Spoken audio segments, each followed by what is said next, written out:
Hello and welcome to Focus on Sports. I'm Al Scott. And I'm Brian Welch. We have a great show for you today. We start things off with the Bulldogs taking a win at homecoming.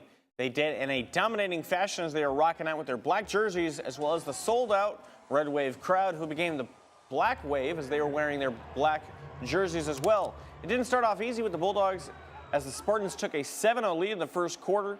That was the only touchdown for the Spartans on the night, as the Dogs answered back with 20 points and 2 field goals from Dylan Lynch, an easy 1-yard rushing touchdown from Elijah Gilliam, and a 43-yard touchdown pass from Mikey Keene to Jalen Moss. They went into half at 20-7. The Spartans were trying to put on the points, but they kept getting picked off by the Bulldogs secondary 4 times, including 3 in the second half. 2 came from Cam Lockridge. The other 2 came from Alzillian Hamilton and Julian Neal. The Dogs put the Spartans away with 2 more touchdown passes from Mikey Keene, throwing it to Mac Delana, and another one to Jalen Moss. The Dogs kept the Valley Trophy home, beating San Jose State 33-10. Ways on offense want to try to establish the run. They stuffed it a little bit in there in the meat of the game, but we started to get it going in the fourth quarter when we needed to. So that was good to see. I thought Mikey did a great job of handling the ball, controlling it, throwing his checkdowns when he needed to because they were dropping 8 and stuff, trying to see if we'll force the ball. I think he did a really good job, and then the players made plays. Our receivers made plays, and we did what we had to do. We got some first downs on third down, and it was a pretty good game.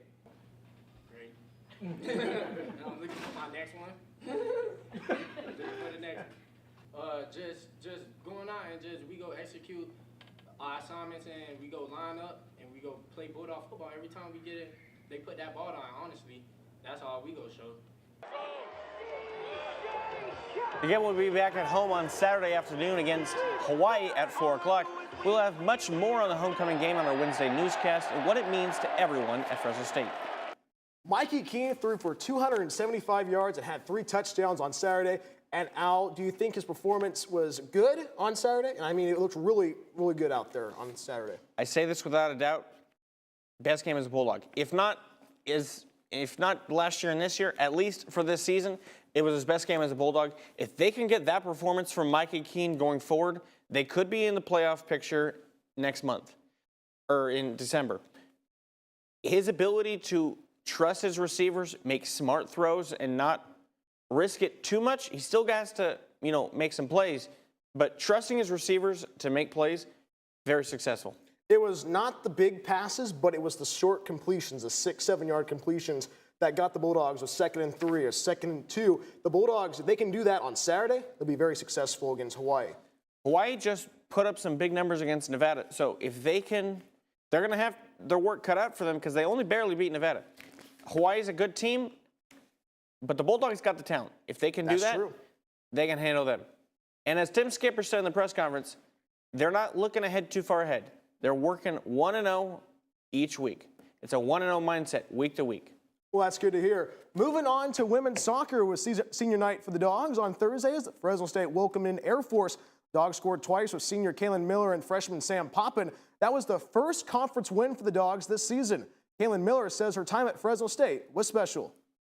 So special. I wouldn't trade it for the world, and I don't want to elaborate because I'll cry. But super special program, super special people, and I'm so glad I made this decision.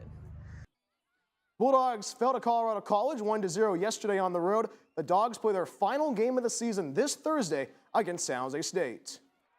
Fresno State women's volleyball won 5 matches in a row with a 3-2 victory over Nevada on Thursday.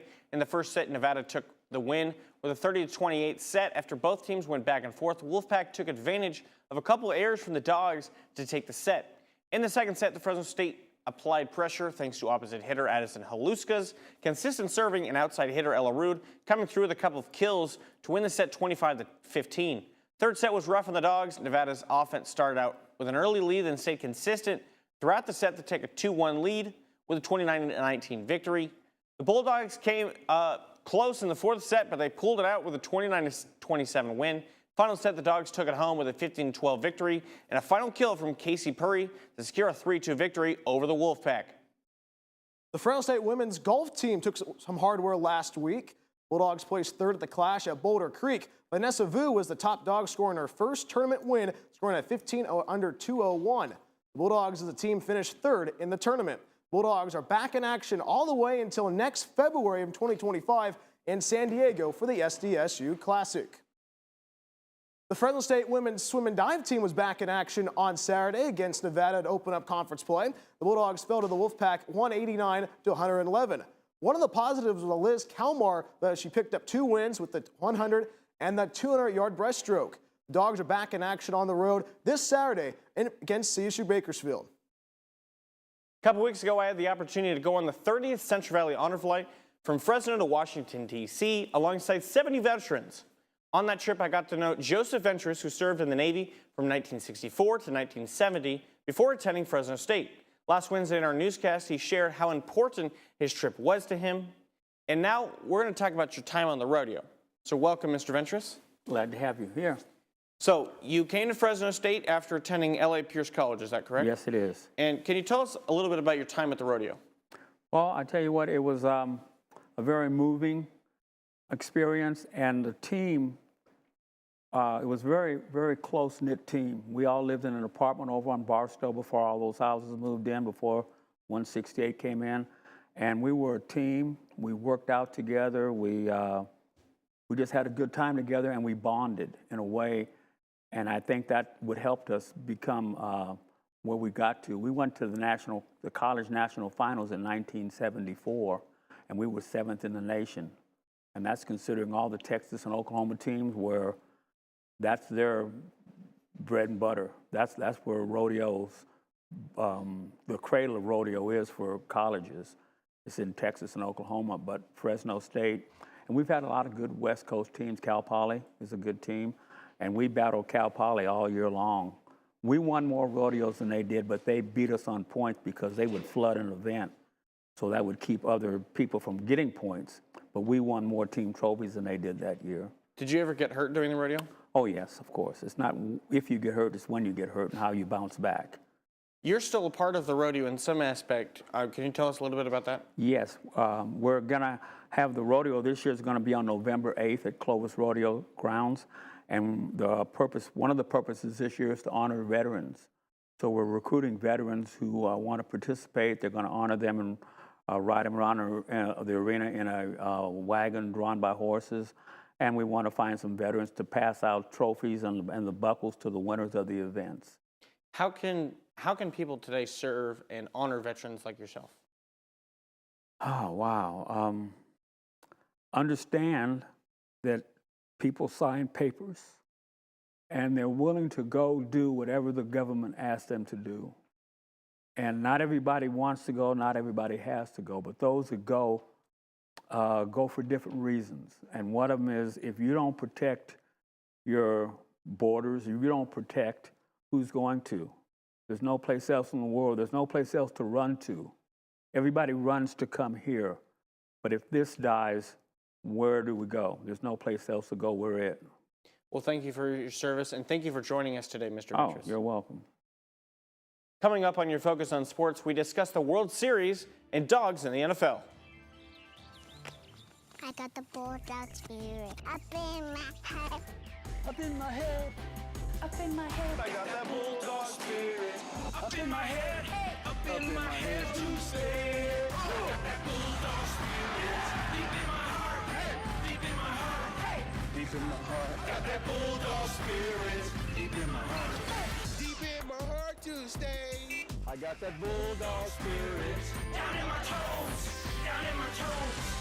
Down in my toes. I got that bulldog spirit down in my toes. Hey, down in my toes to stay. I got that bulldog spirit up in my head, deep in my heart, down in my toes. I got that bulldog spirit all over me to stay. I got that bulldog spirit deep in my heart. Deep in my heart, deep in my heart. I got that bulldog. Hey, welcome back. Tonight is Game 3 of the World Series in New York, and the Dodgers currently lead this series with 2 wins. In Game 1, it was tied 2-2 in the bottom of the 10th, with Nestor Cortez coming in to pitch, and after being on the injured list, the Yankees intentionally walked Mookie Betts to load the bases for Freddie Freeman, who hit the first walk-off grand slam in a World Series to take Game 1 of a score of 6-3. In Game 2, it was Tommy Edman who started the scoring after a solo homer in the second inning. but Juan Soto took that run back for the Yankees after hitting a solo homer of his own in the top of the third. LA took the lead in the bottom of the third with the help of a 2-run homer from Teoscar Hernandez. Then the Dodgers took another run in the fourth with another home run, but this time it was from Freddie Freeman. The Yankees scored one more run in the ninth after an RBI from Jazz Chisholm Jr., but still came up short. The final score was 4-2. Dodgers lead the series 2-0. What do they need to close out this World Series, Brian? If it's not broken, don't fix it. Keep doing what you're doing, especially not the Bulldogs, but the Dodgers offense right now looking really strong. The lumber's swinging pretty good for the Dodgers. I mean, if you can hit home runs in the World Series, very impressive performance. If you keep doing what you're doing, the Dodgers will have a nice World Series trophy. Tommy Edman and Freddie Freeman in particular are red hot right now. That's right. If the Stars are hitting, they're going to be hard to stop. The Dodgers bullpen is the key. If they keep pitching like they have throughout the entire postseason in the second half, that's their road to take it to success. For the Yankees, Aaron Judge has to hit. Yeah. You know, we know the former Bulldog well. If he's struggling like he has in the postseason, the Yankees are toast. Juan Soto can hit. Gleyber Torres can hit. Who else can hit? That doesn't matter if Aaron Judge is not coming up. If Aaron Judge comes up and he provides some lumber that we see in the regular season as potentially the best hitter in baseball, they've got a shot. But it was not, no. While Fresno State won on Saturday, a few former Bulldogs were making plays in the NFL this weekend. With the Saints trailing 16-5 to the Los Angeles Chargers, New Orleans called Jake Haener in at quarterback late in the third quarter. Jake Haener pushed the Saints down the field before settling for a field goal. Haener completed 9 of 17 passes for 122 yards. He also had 10 yards on the ground. It was too late for a comeback, though, as Los Angeles would win 26-8. Davante Adams and the New York Jets' struggles continued on Sunday with a 25-22 loss to the New England Patriots. Former Bulldog finished with 4 catches and 54 yards. The loss brings the Jets' record to 2-6 on the season. Is it panic time for Davante Adams and the Jets? Are there any regrets there, Al? They've got 8 games, 9 games left in the season. Yeah. They've pretty much got to win close to all of their games left if they want to win it out. I think 9 to 10 wins, you could get in that 7th seed. It's going to be close. Yes, it is time to panic. I mean, for me, it's like you have the pieces to the puzzle, but no one knows how to put the puzzle together. I mean, hey, the knob is already turned up on the Jets already with Robert Saleh being fired, now at the interim head coach. I mean, there's a lot of things up in the air for the Jets right now. There's definitely some regrets there. Quick thing, in New Orleans, Jake Haener or Spencer Rattler, what do the Saints do next? Jake Haener. Give Jake Haener a start. They're not doing anything, and I think the Saints have to ask themselves, is the question, who's their future? That will be very interesting to see what will happen next week. Bulldogs have a busy week ahead. Today and tomorrow, the men's golf team is taking part in the Cal Poly Invitational in Carmel. On Thursday, the women's soccer team is on the road taking on San Jose State. The women's volleyball team is at home against New Mexico at 6 p.m. On Friday, the equestrian team is on the road taking on Baylor in Texas. Cross-country team is competing in the Mountain West Championships in Colorado Springs. Women's tennis is taking part in the Jack Kramer Invitational in Rolling Hills Estates. Women's tennis team is also taking on Pomona Pitzer on Saturday as well. The Dogs will be at the Jack Kramer Invitational as well that day. Women's volleyball is at home against Air Force at 11 a.m. at the Save Mart Center. And football is at home against Hawaii. Kickoff is at 4 p.m. And finally, on Sunday, the women's tennis team is still at the Jack Kramer Invitational and will also play against Pomona Pitzer as well. And finally, softball is playing against Stanislaus State in a fall ball game at Margie Wright Diamond. Now it's time for our top dog of the week. My top dog of the week is Kaylin Miller, the senior, 1 goal on her senior night at the Bulldog Soccer Stadium. It was a great way to send her career out at home. Plus, it was also her birthday as well. She's moving up those all-time leaderboards. That's right. My dog of the week is Mountain West Defensive Player of the Week, Cam Lockridge. His grandpa, Ken Griffey Sr., and uncle, Ken Griffey Jr., were on hand to watch him pick off not 1 but 2 balls. He's got 5 interceptions on the season and an NCAA leading 14 interceptions for his career. Well, he is number 1 in everybody's hearts. Pretty good character, amazing smile, awesome player. That is our show. Tune in this Wednesday for more sports coverage and for our regular newscast. We'll be back next Monday to bring you more on your weekly Focus on Sports.